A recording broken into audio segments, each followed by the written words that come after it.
આજે હું રવિવારીના મેદાનમાં રહેતા બંને પરિવારોને ફરીથી મળી. મગનભાઈના હાથનું પ્લાસ્ટર છૂટી ગયું ને તેઓ ફરીથી મજૂરી કામ માટે જવા લાગ્યા.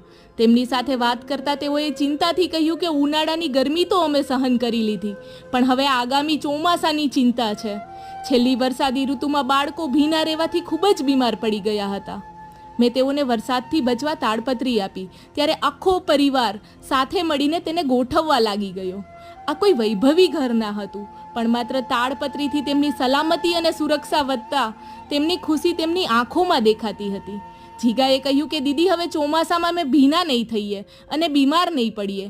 આજુબાજુમાં કોઈ ગલુડિયું પલળતું હશે તો એને પણ અમે આમાં રાખશું. વરસાદ આવતા જ આપણે રાજી થઈએ છીએ, ભજીયા ખાઈએ છીએ અને લોંગ ડ્રાઈવ માટે નીકળી પડીએ છીએ. ચોમાસાની ઋતુ ઘણા લોકો માટે આનંદની ઋતુ છે અને ઘણા લોકો માટે આ જ ઋતુ આફતની ઋતુ છે.